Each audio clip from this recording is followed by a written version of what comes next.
On Thanksgiving, my son-in-law snarled across the table, "Skip Christmas, you worthless burden." I stood up silently, smiled, and walked out, leaving them to enjoy their perfect holiday alone.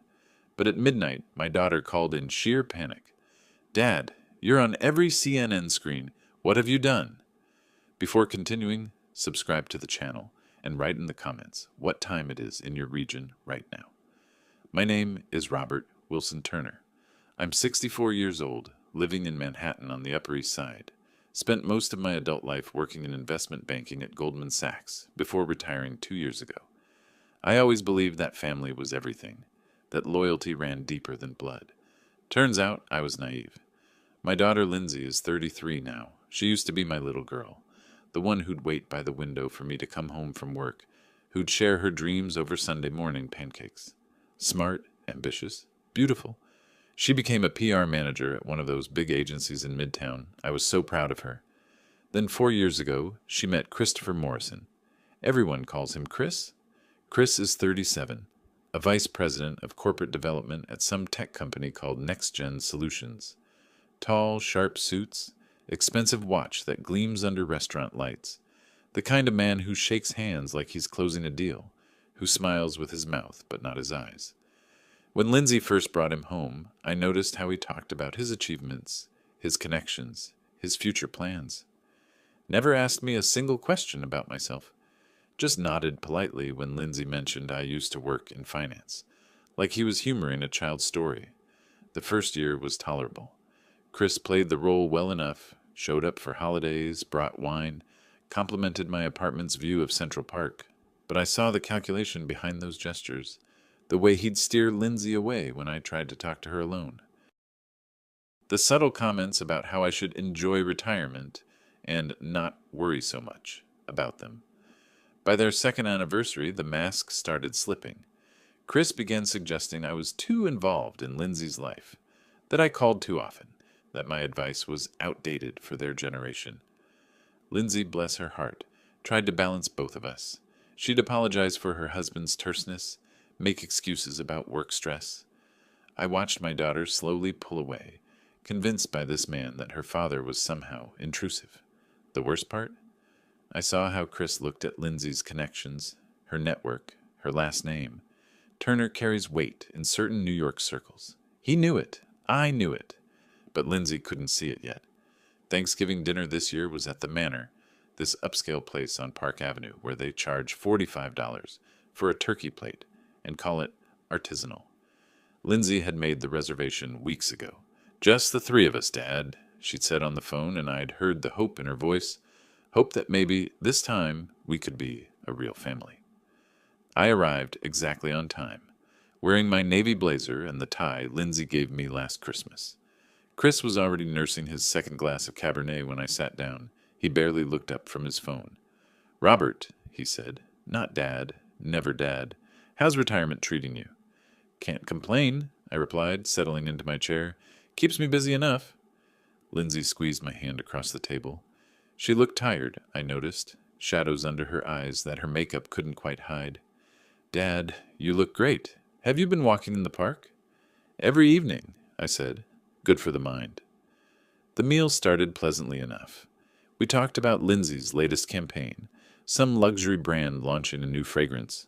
Chris ordered another glass of wine, then another, his cheeks flushed red. He started talking louder, gesturing more dramatically. Lindsay touched his arm gently, a warning I recognized. He shrugged her off. "You know what, Robert?" Chris leaned back in his chair, that expensive watch catching the light. "I've been thinking, maybe you should skip Christmas this year. Give us some space. Just Lindsay and me." The restaurant noise seemed to fade. I watched Lindsay's face go pale. "Chris, we talked about this," she whispered urgently. He ignored her, his eyes locked on mine. The wine had loosened his tongue, brought out what he'd been thinking all along. "Let's be honest. You're a burden. A worthless burden to this family. Every holiday, every dinner, you're there. Don't you have your own life? Your own friends?" Lindsay's mouth opened, closed. She looked between us, frozen, waiting, I realized, for me to defend myself, to fight back, to cause a scene. I did none of those things. Instead, I folded my napkin carefully, placed it beside my untouched turkey.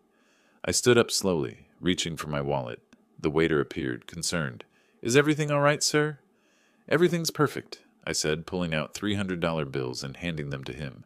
"For your trouble, and your excellent service." The waiter's eyes widened. Chris stared at the money, then at me. I turned to Lindsay. Her eyes were wet, pleading. But she hadn't defended me, hadn't told her husband he was wrong. That realization settled in my chest like ice. "Happy Thanksgiving, sweetheart," I said softly. Then I looked at Chris, really looked at him, and I smiled. Not a warm smile, something else entirely. "Enjoy your holiday," I told him. I walked out of the manor with my head high, my back straight.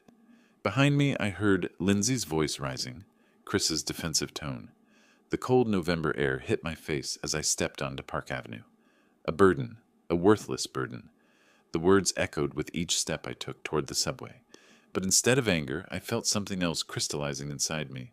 Clarity, purpose. Chris had no idea who I really was, what I was capable of, what resources I actually had. And Lindsay. My daughter needed to see the truth about the man she'd married. By the time I reached my building on Madison Avenue, I'd made my decision. It was time to show them both exactly what kind of burden I could be.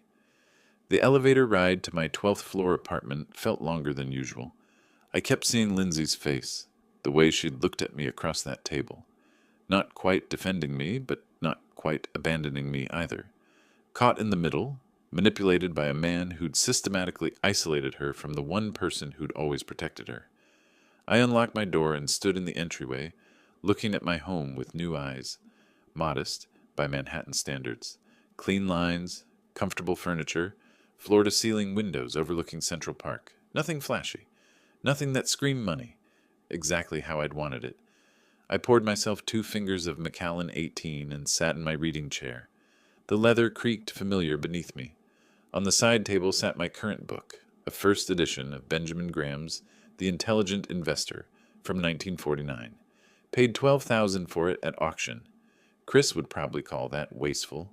Chris, the self-made man, the rising star at NextGen Solutions with his vice president title and his $180,000 salary. He thought he knew success, thought he understood money and power. He had no idea. I thought back to 2 years ago when Lindsay first started bringing him around regularly, how Chris would glance around my apartment, doing mental calculations. 1 bedroom on Madison Avenue, decent view, modest furnishings. He'd sized me up and filed me away as comfortable retiree on a pension, maybe pulling in $4,000 or $5,000 a month. Harmless, irrelevant. I remembered one Sunday brunch particularly clearly. Lindsay was in the kitchen making coffee when Chris leaned over. "Must be tough," he'd said, voice dripping with false sympathy. "Going from the banking world to this." He gestured vaguely at my apartment. "But hey, at least you got out before the stress killed you, right?" I'd smiled and nodded. Let him think whatever he wanted. But I'd noticed things too. The Rolex Submariner on his wrist, 42,000 retail. The Italian shoes, $3,000 easy. The casual mention of a weekend in the Hamptons, staying at a friend's place. All on a salary that should have left him comfortable, but not extravagant. Either Chris had family money he wasn't mentioning, or he was getting income from somewhere else. I'd filed that observation away. Didn't seem important at the time. Now, sitting in my chair with the taste of whiskey on my tongue, it seemed very important indeed. I set down my glass and walked to my study. Behind my desk hung a painting, abstract expressionism, nothing remarkable. I removed it carefully and revealed the wall safe underneath. Hadn't opened this in 2 years, not since I'd officially retired and decided to step back from active management. The combination still came easily to my fingers. The heavy door swung open. Inside, documents, contracts, account statements, Turner Capital Partners, my private investment fund, assets under management, $127 million. Nobody in my family knew it existed. Not Lindsay. Certainly not Chris. After my wife Sarah died 15 years ago, I'd made a choice. I could have retired an obvious luxury, bought a penthouse, flaunted the wealth I'd accumulated.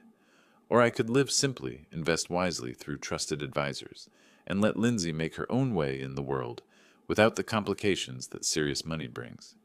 I'd chosen simplicity, chosen to be comfortable retired banker Robert, instead of multimillionaire investor Robert Turner. Looking at these documents now, I wondered if I'd made the right choice. If I'd protected Lindsay or just made her vulnerable to predators like Chris.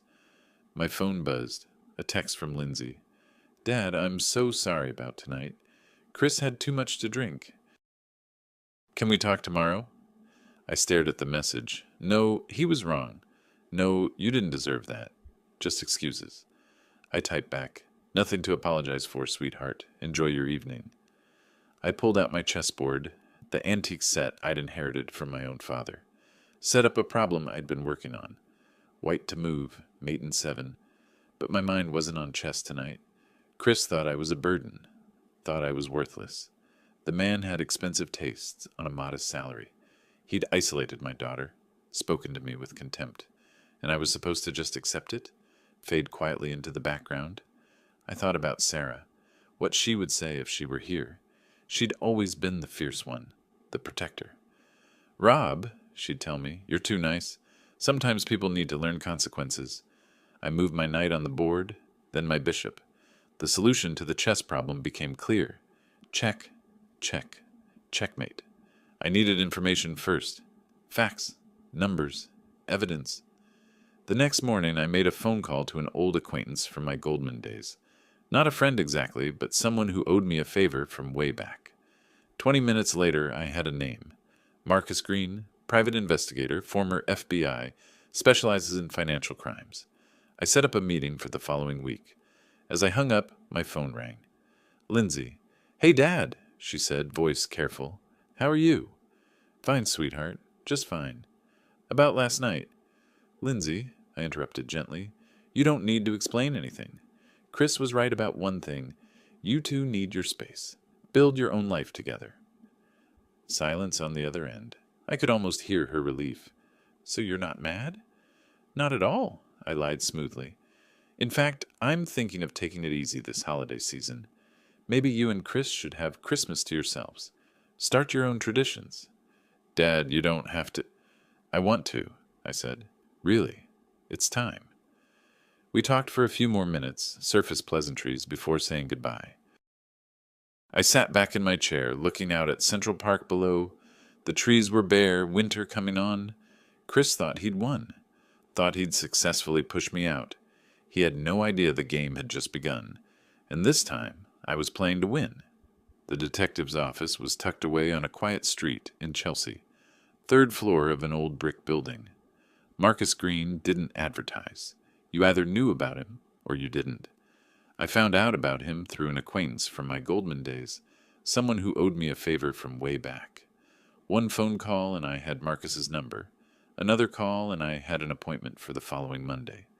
The office was exactly what I expected. Functional. No frills.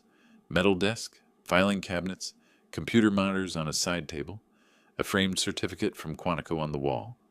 Marcus himself was early 50s, graying at the temples, the kind of build that said he still worked out, but had stopped trying to impress anyone. Mr. Turner, he said, shaking my hand. Firm grip, direct eye contact. How can I help you? I laid it out, plain. No drama, no emotion, just facts.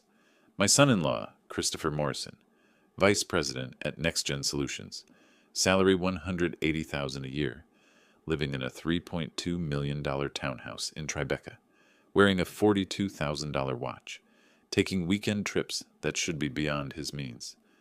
Marcus listened without interrupting, occasionally making notes on a yellow legal pad. You think he's got money coming from somewhere else? Marcus said when I finished. Not a question. I know he does, I replied.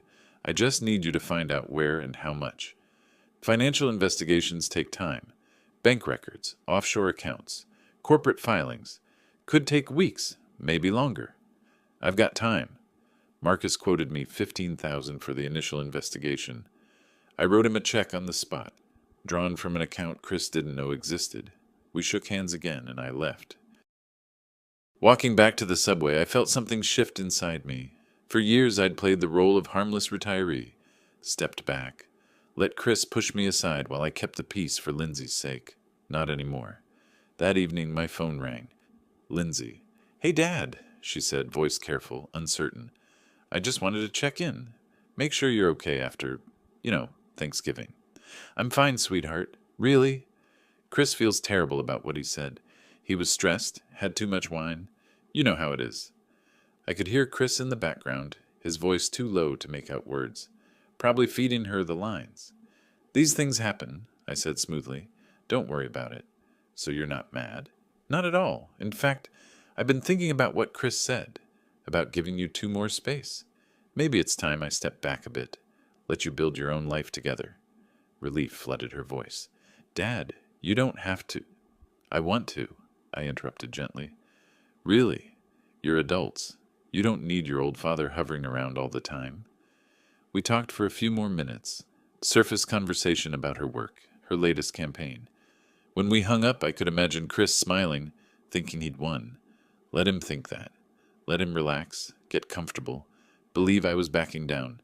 Meanwhile, I'd be watching, learning, preparing. The days crept toward Christmas.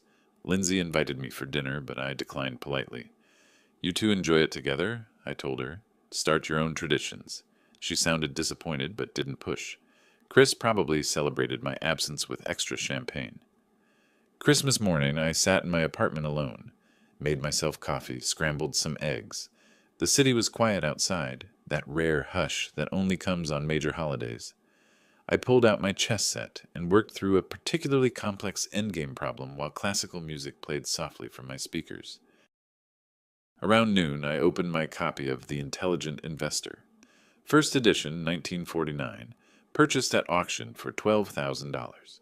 Chris would probably scoff at that. 12 grand for an old book? What a waste. But Benjamin Graham understood something that men like Chris never would. Real wealth wasn't about appearances. It was about patience, strategy, and knowing when to make your move. I read for hours, making notes in the margins of my notebook. Not about investing, about Chris, about patterns I'd noticed, questions I needed answered. My phone buzzed with a text from Lindsay, a photo of her and Chris in front of their Christmas tree, both wearing matching sweaters and holding champagne glasses. "Merry Christmas, Dad! Missing you today." I zoomed in on the photo, studying details. New decorations, expensive looking. Chris's watch caught the light in the photo. Behind them, through their window, I could see part of their neighbor's townhouse. I texted back, "Merry Christmas, sweetheart. Beautiful tree." What I didn't add, I was studying that photo like a chess position. Every detail mattered. Every clue added up. That evening, I logged into my online chess account.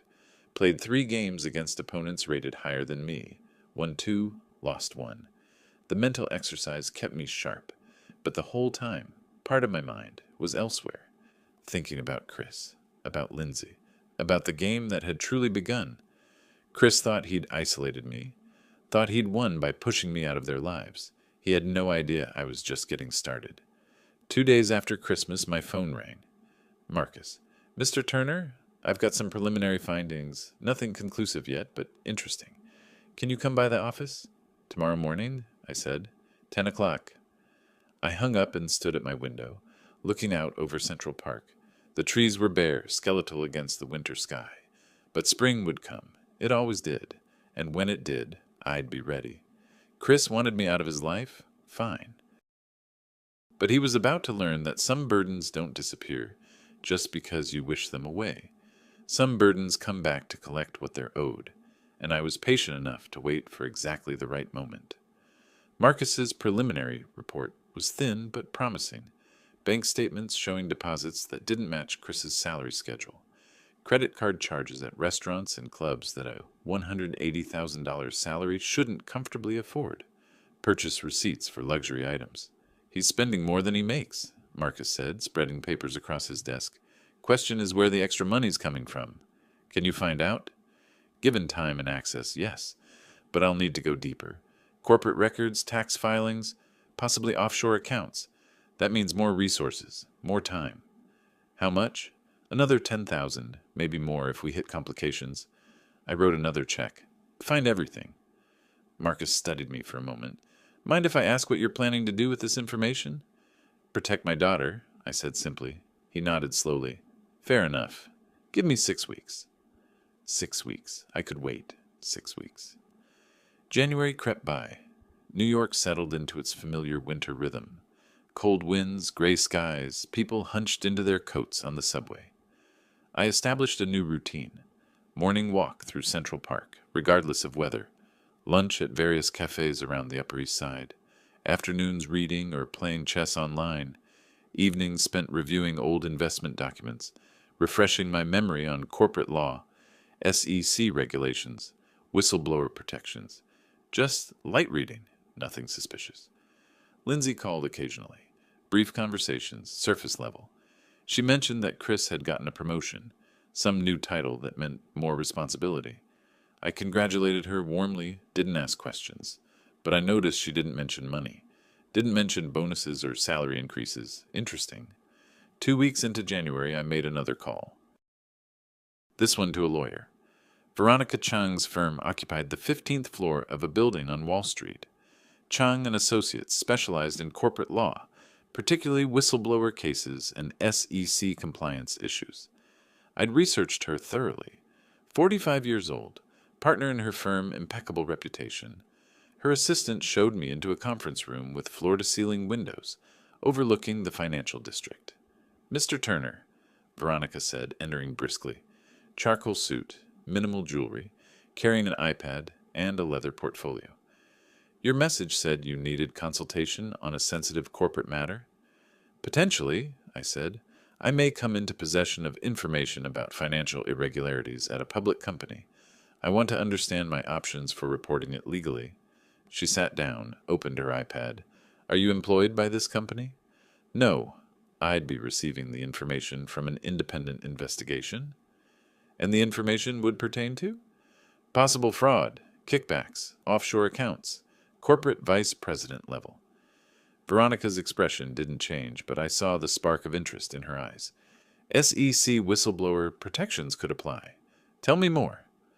We talked for 90 minutes. She explained the legal framework, how to submit anonymous tips to the SEC, what documentation would be needed, how to ensure everything was done by the book. Her rate was $450 an hour, worth every penny. One more thing, I said as we finished. This stays confidential. Attorney-client privilege. Absolutely, she confirmed. You have my word. Walking back to the subway, I felt pieces clicking into place. Marcus was gathering evidence. Veronica would ensure I used it legally.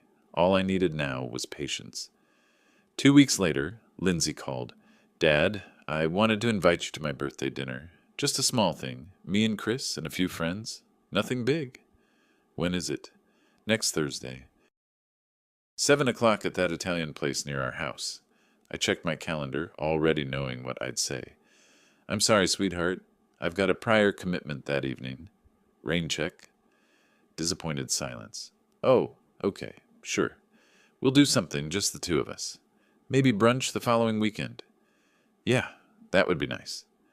After we hung up, I sat there wondering if she'd actually invited me, or if Chris had forgotten to tell her I'd declined. Didn't matter. Either way, I was keeping my distance. Let Chris think he'd won. Let him relax into his comfortable corruption. 3 weeks after my meeting with Veronica, Marcus called. Mr. Turner, you need to see this. In person. When? Now would be good? I grabbed my coat and headed for Chelsea. Marcus's desk was covered with documents. Bank statements, wire transfer records, emails. He looked up when I entered, and I saw something in his expression. Excitement. The look of a hunter who'd found the trail. Your son-in-law's been very busy, Marcus said. He walked me through it. An offshore account in the Cayman Islands. $340,000. Transferred in irregular amounts over the past 2 years. Wire transfers from shell companies that, when traced back, connected to Next Gen Solutions subsidiaries. He's taking kickbacks, I said quietly. Looks that way. I've also got email exchanges discussing consulting fees and commission structures that have nothing to do with his official job duties. I picked up one of the printouts, read Chris's words, casual, arrogant, discussing money like it was his due. Keep digging, I told Marcus.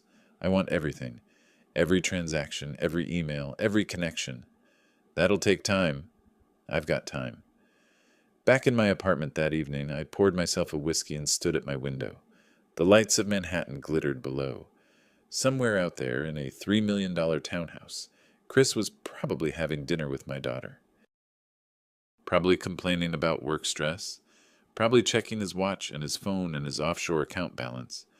Probably thinking he was clever, untouchable. I sipped my whiskey and smiled. In chess, there's a concept called the long game.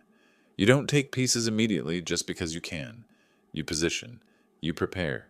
You wait for the exact right moment when your opponent realizes they're already checkmated. They just haven't seen it yet. Chris had called me a worthless burden. Soon he'd understand exactly what that burden could do. And by the time he realized what was happening, it would be far too late to stop it. Marcus called again 3 weeks later. "You're going to want to see this," he said, and I heard something in his voice. Satisfaction. The tone of someone who just solved a particularly difficult puzzle. I was at his office within the hour. The documents spread across his desk told a story I hadn't expected. One of the companies paying Chris those mysterious consulting fees was called Future Tech Ventures. I recognized the name immediately. Future Tech Ventures was a portfolio company of Turner Capital Partners, my company. I sat back in my chair, a slow smile spreading across my face. The irony was almost too perfect. Chris had been taking kickbacks from a company I owned, and he had no idea. All those vague deals he'd been so proud of, all that money flowing into his offshore accounts, I'd been indirectly paying him the whole time. "What's the connection?" Marcus asked, watching my reaction.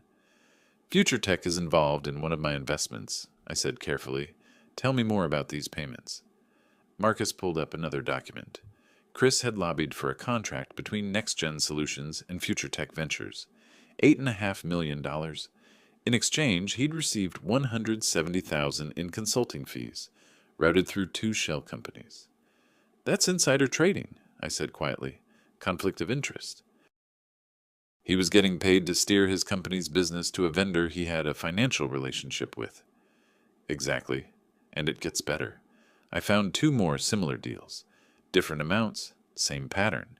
Your son-in-law's been running this scheme for at least 3 years. I studied the documents.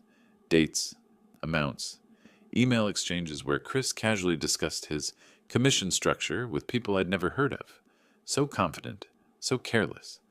"I need copies of everything," I said. "Can you organize it into a comprehensive dossier?" "Already done. 47 pages, indexed and cross-referenced. Bank records, emails, wire transfer receipts. Everything you'd need for a legal case." I met with Veronica again the next afternoon. Her office, same conference room with the view of the financial district. "I have documentation of corporate fraud," I told her, sliding Marcus's dossier across the table. "Kickbacks, offshore accounts, conflict of interest. What's my cleanest path to report this?" Veronica spent an hour reviewing the documents. When she finally looked up, her expression was serious. "This is substantial, Robert. If reported properly, the SEC would be very interested. We're talking potential criminal charges, not just civil penalties. I want to do this right, anonymously, by the book, no connection to me." She nodded. "I can prepare an anonymous whistleblower submission to the SEC. With documentation this thorough, they'll open an investigation immediately. The source would be protected under federal law." "How long?" "I can have the submission ready in 2 weeks. After that, it's in their hands. Could be weeks or months before they act." "Do it." Spring turned to summer. I maintained my routine. Morning walks, afternoon reading, evening chess. Lindsay called occasionally. Brief conversations where she sounded increasingly strained. I didn't press. Chris, I imagined, was feeling quite secure. His troublesome father-in-law had backed off. His deals were flowing. His offshore account was growing. Then came the summer evening that changed everything. I was sitting in my reading chair, glass of Macallan 18 in hand, watching the city lights twinkle below. It was late, nearly midnight. I'd been reading about endgame theory, how the simplest positions often held the deepest complexity. My phone rang at 3 minutes past midnight. Lindsay's name on the screen. "Dad!" Her voice was high, panicked. Are you watching CNN? Are you seeing this?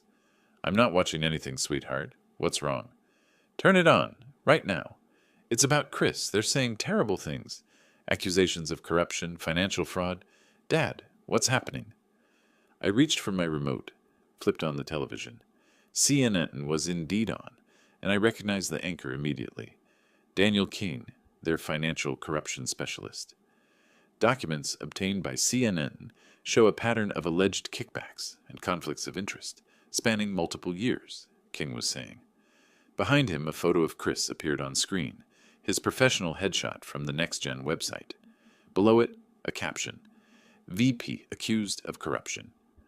I took a slow sip of my whiskey, watching the screen with clinical interest. Christopher Morrison, Vice President of Corporate Development at Next Gen Solutions, allegedly received substantial payments through offshore accounts in exchange for steering company contracts to specific vendors, King continued. The documentation provided by an anonymous source includes bank records, wire transfers, and internal communications. Dad? Lindsay's voice cracked. Did you hear what I said? I heard it, sweetheart. Chris thinks he's saying you did this, that you somehow set him up, that this is revenge for Thanksgiving. Please tell me that's not true. I watched the screen. They were showing numbers now. Dollar amounts, account numbers with the middle digits redacted. Everything Marcus had found, filtered through the SEC's investigation and leaked to the media. Lindsay, I said calmly, I'm a 64-year-old retired banker, living on a pension of $4,200 a month. How exactly would I have the resources or connections to orchestrate something like this? Silence on the other end. Then a muffled sound, Chris's voice in the background, sharp with panic. I have to go, Lindsay said. Chris needs me, but Dad, please. I'm here if you need me, I interrupted gently. Always. She hung up. I turned up the volume on the television. Daniel King was interviewing someone from the SEC now, discussing the scope of financial fraud investigations, what penalties Chris might face if the allegations proved true. I finished my whiskey slowly, savoring it. Outside my window, Manhattan glittered like a game board under lights. Somewhere out there, in a townhouse in Tribeca, Chris Morrison was having the worst night of his life. And somewhere else, justice was finally being served. The game had moved into the endgame. And in chess, as in life, the endgame was where patient players claimed their victories. The broadcast continued for another 20 minutes. More details, more documents, more financial experts weighing in on the severity of the allegations. I watched it all with the detachment of someone observing a chess match they had already won 3 moves ago. Every number they cited, every transaction they highlighted, I'd seen it all weeks ago in Marcus's reports. My phone rang again. Lindsay. Dad, I need you to tell me the truth. Her voice was harder now, more controlled. Did you have anything to do with this? With what, sweetheart? Don't play games. The news. The accusations. Chris says you're behind it somehow, that you've been plotting against him. I stood and walked to my window. Midnight Manhattan spread below, 1,000 stories playing out in 1,000 lit windows. In one of them, Chris was probably pacing, his phone ringing off the hook, his perfect life crumbling. Lindsay, I'm a simple pensioner. I don't have the resources or connections to orchestrate a federal investigation. If Chris is being investigated, perhaps he should ask himself why. What did he do to attract this attention? He didn't do anything, but her voice wavered, just slightly. Then he has nothing to worry about. The truth will come out. I heard Chris shouting in the background, too muffled to make out words. I have to go, Lindsay said, but we're not done talking about this. She hung up without saying goodbye. I considered going to bed. It was late, after all, but something told me the night wasn't over yet. So I poured another small measure of whiskey and waited. 40 minutes later, my phone buzzed. A text from Lindsay. Chris wants to talk to you. Coming to your building. I smiled. Of course he did. I changed from my reading clothes into proper trousers and a button-down shirt, made fresh coffee, straightened the magazines on my coffee table. If Chris wanted a confrontation, we'd have it on my terms, in my space. The doorman called up 20 minutes later. Mr. Turner, you have visitors. A Mr. and Mrs. Morrison? Send them up, please. I opened my door before they could knock. Lindsay looked exhausted, her makeup smeared from crying. Chris looked like a cornered animal, red-faced, eyes wild, his expensive suit rumpled. "Come in," I said pleasantly. "Can I offer you coffee?" Chris stormed past me into the living room. "Cut the act, Robert. We both know what you did." "I'm sorry. I don't follow." I gestured to the sofa. "Please, sit. Don't play dumb." Chris's voice rose. "That report? Those documents. CNN doesn't just get anonymous tips out of nowhere. You did this. Somehow you orchestrate this whole thing." I sat in my reading chair, crossing my legs comfortably. "That's quite an accusation. Do you have any proof?" His face went even redder. "I don't need proof. The timing is too convenient. I embarrass you at Thanksgiving, and now suddenly I'm being investigated. You expect me to believe that's coincidence?" "What I expect," I said calmly, "is that if you've been taking money you shouldn't have, you'd face consequences eventually. These things have a way of catching up with people. I haven't done anything illegal. Then you'll be fine. False accusations can be disproven." Lindsay stood between us, her hands shaking. "Dad, please. If you know something, just tell us. Chris's lawyer needs to know what we're dealing with." I looked at my daughter, really looked at her, the dark circles under her eyes, the way she'd positioned herself slightly in front of Chris, still protecting him despite everything, still choosing him over the evidence of her own eyes. "Lindsay," I said gently, "I don't know anything more than what I saw on the news. Your husband is being accused of financial fraud. If he's innocent, his lawyer will clear it up. If he's not—" I shrugged. "Well, that's between him and the authorities." Chris stepped forward, his fists clenched. "You smug old man.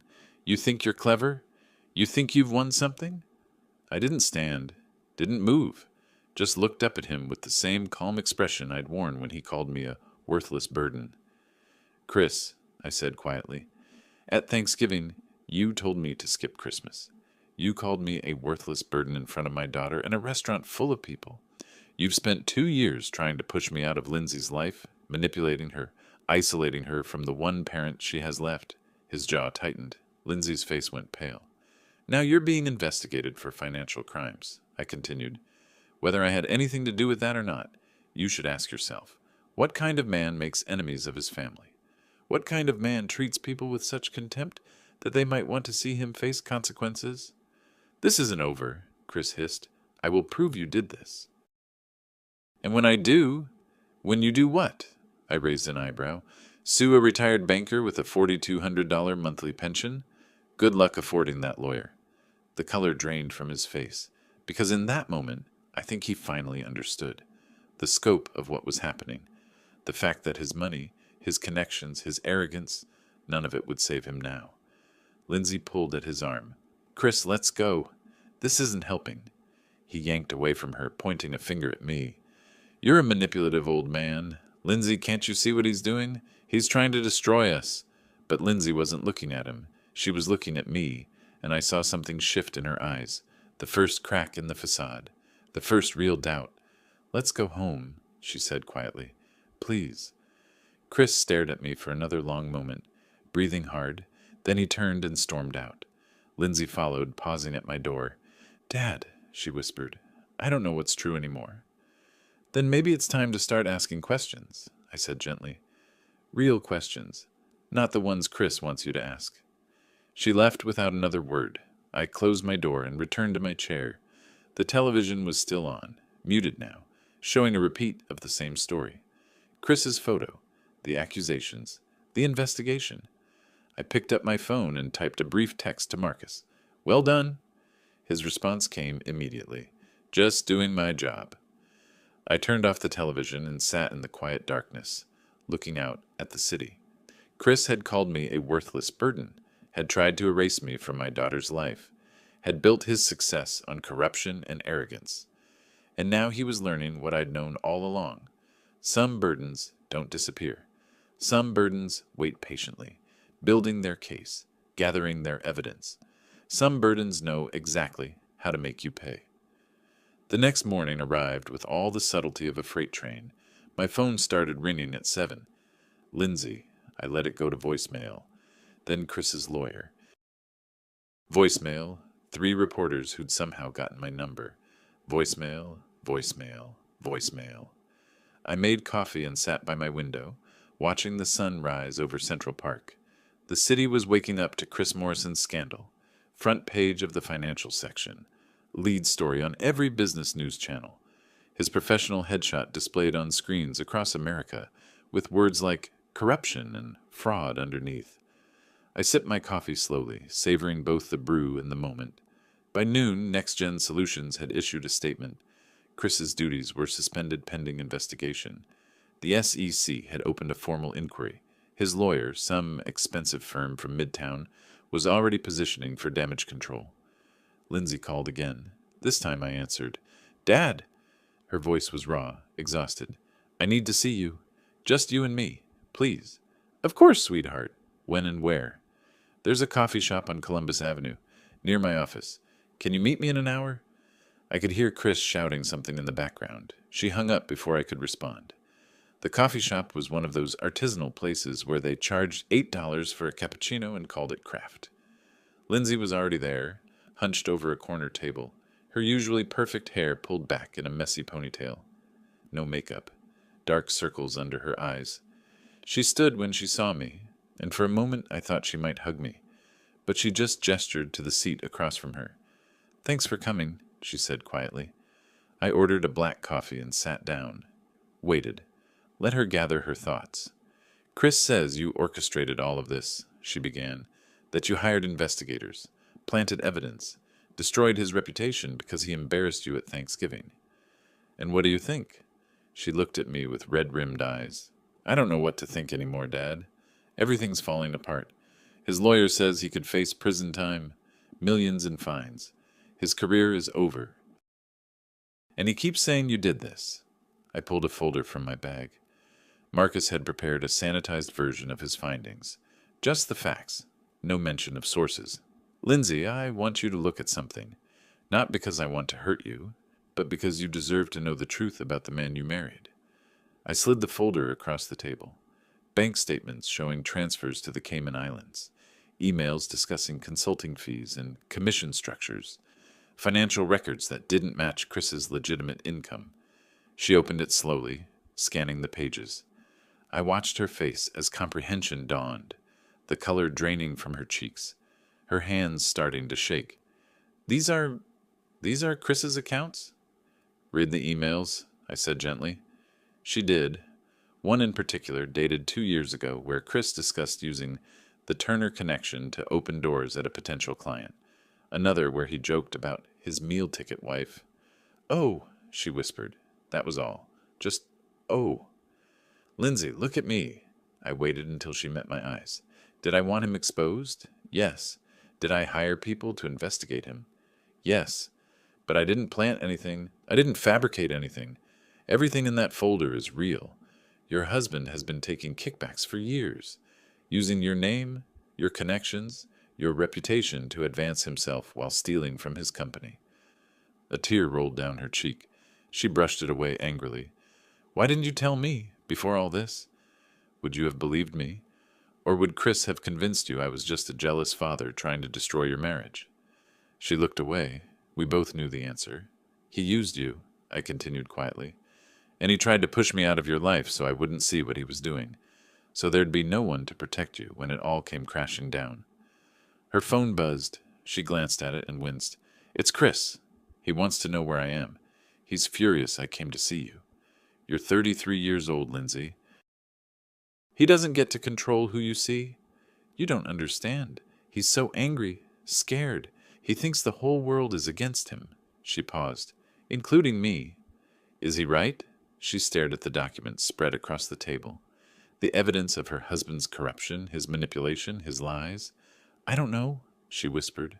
"I don't know anything anymore." We talked for another hour. I didn't push. Didn't demand she leave him or make any decisions. Just let her process, asked questions, helped her see what had been invisible for so long. When we finally left, she hugged me, really hugged me, like she used to before Chris. "I'm sorry, Dad," she said into my shoulder, "for not seeing it, for not defending you, for believing his lies about you." "You have nothing to apologize for," I said. "You loved someone. That's not a crime." But as I watched her walk away, phone already ringing with another call from Chris, I wondered how long it would take her to make the choice that needed making. That evening, the news broke that Chris had hired a PR firm, $35,000 for damage control. They'd issued a statement painting him as the victim of a vindictive father-in-law who couldn't accept his daughter's marriage. I almost laughed. The man was drowning, and his solution was to throw money at image consultants. The reporters weren't buying it. They wanted to know about the offshore accounts, the suspicious transfers, the emails. Chris's press conference the next day was a disaster. Sweating under the lights, defensive, angry. Every question made him look guiltier. I watched it from my apartment, glass of whiskey in hand. The hunter had become the hunted, and he had no idea how to handle it. A week passed, then another. Chris's situation deteriorated with each news cycle. The SEC investigation expanded. More documents surfaced. Another $20,000 in questionable payments. Another shell company. Another smoking gun. And through it all, Chris kept pointing fingers at me. Robert Turner orchestrated this, he told anyone who would listen. He's manipulating everything behind the scenes. If only he knew how right he was. 2 weeks after the initial story broke, Lindsay called me. "Dad, can we meet? I have something I need to tell you." We met at the same coffee shop. This time she looked different. Calmer. More resolved. "I'm leaving him," she said without preamble. "I've already talked to a divorce lawyer. I'm filing next week." I reached across the table and squeezed her hand. "I'm proud of you." "Don't be proud yet. Chris is threatening to fight it. He says if I leave him now, he'll expose you. Tell everyone you were behind the investigation, that you manipulated the media, that you're the real criminal." She laughed bitterly, as if he has any credibility left. "Let him try," I said calmly. "He has no proof because I covered my tracks carefully. Marcus worked under confidentiality. Veronica's protected by attorney-client privilege, and the SEC received an anonymous tip. There's no paper trail leading back to me. Still, he'll make our lives miserable if he can. Lindsay, your husband is drowning. People who are drowning flail around, grab at anything, pull others down with them. Don't let him pull you down too." She nodded slowly. "There's something else. I want you to tell me the truth about something." Here it was, the question I'd been waiting for. "You said you hired investigators. Where did you get the money? Your pension is $4,200 a month. Marcus's firm charges thousands. So does that lawyer, Veronica Chang. Where did the money come from?" I looked at my daughter, this smart, perceptive woman I'd raised. She'd figured out there was more to the story. Time to show her how much more. "I need you to come with me somewhere," I said. "Tomorrow. Can you take the afternoon off work?" "Where are we going?" "To meet Veronica. There's something I need to show you." Something I should have shown you a long time ago. The next day we met at Veronica's office on Wall Street. The lawyer had prepared everything I'd requested, laid out on the conference table in her office. Lindsay walked in, confused. "Dad, what's going on?" "Sit down, sweetheart." Veronica nodded politely and left us alone. I opened the first folder. Turner Capital Partners. Account statements. Investment portfolios. Property holdings. Asset allocations. Lindsay's eyes went wide as she scanned the numbers. "Dad, these accounts, this says $127 million. "That's correct. But I don't understand. You're retired. You live in that one-bedroom apartment. You said you live on your pension." "I do live on my pension," I said. "These funds are separate, managed through trustees. I haven't touched them in years except to pay for your education, and now to pay for the investigation that exposed your husband." She stared at me like I was a stranger. "Who are you?" "I'm the same person I've always been. But after your mother died, I made a choice. I didn't want money to define our relationship. Didn't want you choosing friends or partners based on wealth. I wanted you to build a real life, with real people who cared about you for who you are." "So you pretended to be poor?" "Not poor. Comfortable. Middle class. And it worked, didn't it? You built a career on your own merit. You made your own way." "Until I married a man who used me anyway," she said bitterly. "That's not on you. Chris is a professional manipulator. He would have found an angle regardless." I pulled out another document. "But here's the part he doesn't know. Will never know. One of the companies that paid him those kickbacks. Future Tech Ventures? That's mine too. Portfolio company of Turner Capital Partners. Lindsay's mouth fell open. You mean... I mean your husband spent 3 years taking illegal payments from deals connected to my investments. He thought he was so clever, skimming money off contracts, building his secret fortune. The whole time he was indirectly taking money from the man he called a worthless burden. She started laughing. Not happy laughter, something wilder, almost hysterical. Oh my God, he has no idea, does he? That you've been, what, pulling strings this whole time? Not pulling strings. I only learned about the connection when Marcus did his investigation. But once I knew, yes, I made sure the SEC got every detail they needed to take him down properly. Lindsay looked at the documents again, really seeing them now. The scope of my resources, the network of investments, the quiet power I'd wielded while pretending to be nothing more than a retired banker. Who else knows about this? She asked. Veronica, my fund managers, a few trustees, that's all. And now you. Why are you telling me now? Because you deserve to understand what Chris really married into. He thought he was marrying the daughter of a comfortable middle-class retiree, someone he could manage, control, eventually inherit from if he played his cards right. He had no idea that his father-in-law could destroy him with a few phone calls if provoked enough. And you did destroy him. No, I corrected gently. Chris destroyed himself. I just made sure the world could see what he'd been hiding. We sat in silence for a long moment.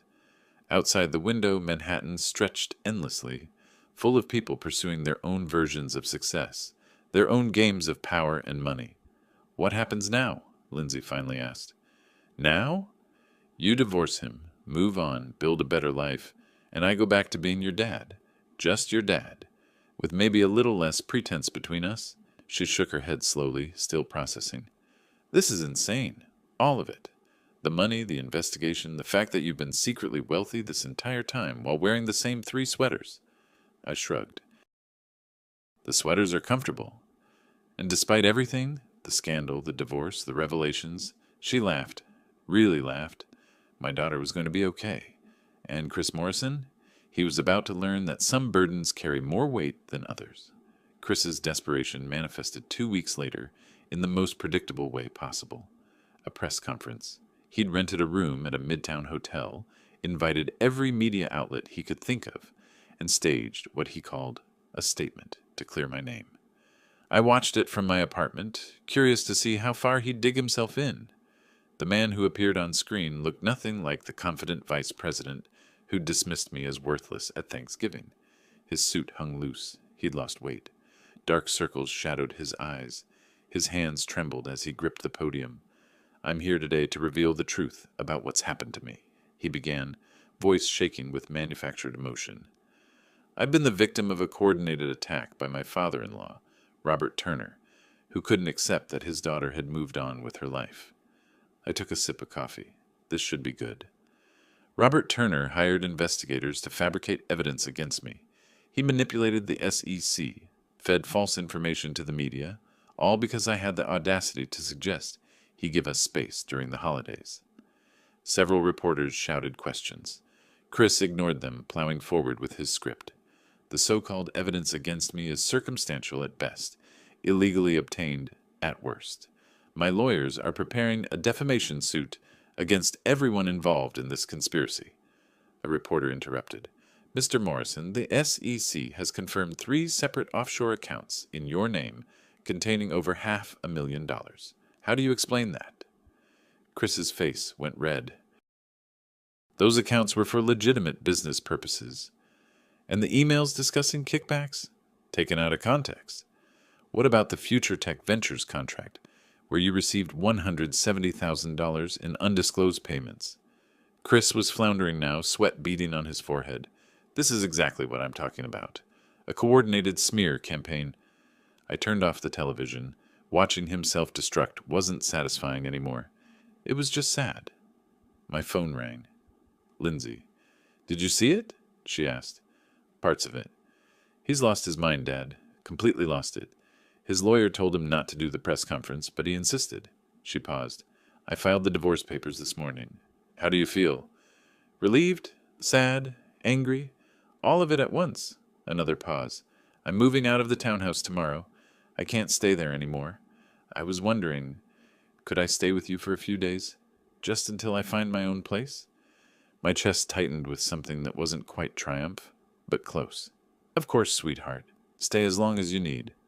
Thanks, Dad. I'll see you tomorrow. She moved in the next day with 3 suitcases and a lot of emotional baggage. I gave her my bedroom, took the couch. We fell into an easy routine. Morning coffee together, her leaving for work, me working on my chess puzzles and reading. Chris's press conference had backfired spectacularly.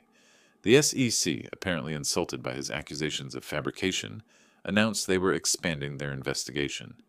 Financial news outlets dug deeper, finding more questionable transactions, more conflicts of interest. The number grew, not just the original $510,000, but another $420,000 in previously undiscovered accounts. Chris's lawyer quit. His second lawyer lasted 3 days before resigning, citing irreconcilable differences with the client. Then came the call I'd been half expecting. Mr. Turner, this is Jonathan Hayes, CEO of NextGen Solutions. The man Chris had been stealing from for 3 years wanted to meet me. Interesting. We met at a Starbucks on 42nd Street, neutral territory. Hayes was late 50s, silver hair, expensive but understated suit. He ordered a black coffee and got straight to business. I want to thank you, he said without preamble. For what? Don't play coy. I know you were behind the investigation that exposed Morrison. My security team did their homework. He held up a hand. I'm not here to threaten you. Quite the opposite. Morrison was bleeding my company dry. His corruption could have destroyed us if it had gone on much longer. You saved NextGen. I sipped my coffee, saying nothing.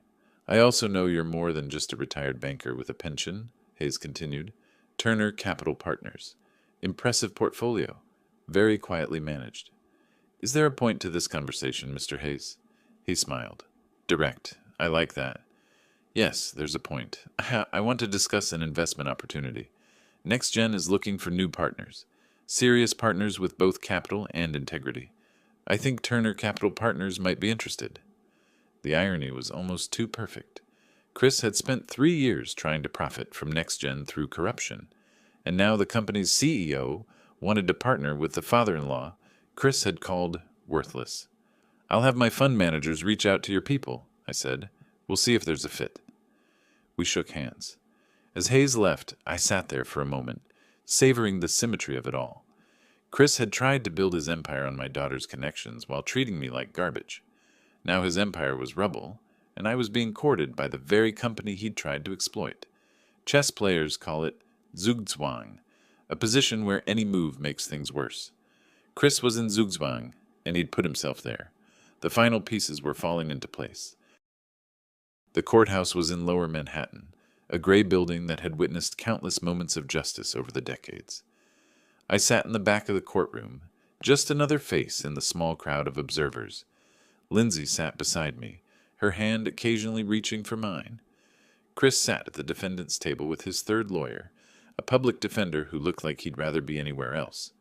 The confident, arrogant man from Thanksgiving was gone. In his place sat someone who seemed to have aged a decade in 8 months. The judge read the verdict with the flat efficiency of someone who'd done this 1,000 times before. Christopher James Morrison, you have been found guilty of 12 counts of fraud, accepting unlawful gratuities, and filing false tax returns. Chris's shoulders slumped. He'd known this was coming, but hearing it still broke something in him. The court sentences you to 8 years probation with strict oversight, a fine of $3,800,000, and permanent prohibition from working in any corporate or financial capacity. I watched Chris's face as the words landed, saw the last remnants of his pride crumble. His mouth opened slightly like he wanted to protest, but no words came out, just a small, broken sound. The judge continued listing conditions, regular check-ins with a probation officer, mandatory financial disclosure, immediate asset liquidation to pay the fines. Lindsay squeezed my hand. I squeezed back. When it was over, Chris was led away. He didn't look at us, didn't look at anyone, just kept his eyes on the floor as they took him out. Outside the courthouse, Lindsay and I stood on the steps, watching the city move around us. Is it wrong that I don't feel sorry for him? She asked. No, I said simply.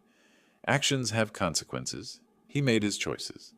Still, 8 years of probation, 3.8 million in fines, his career destroyed. It's a lot.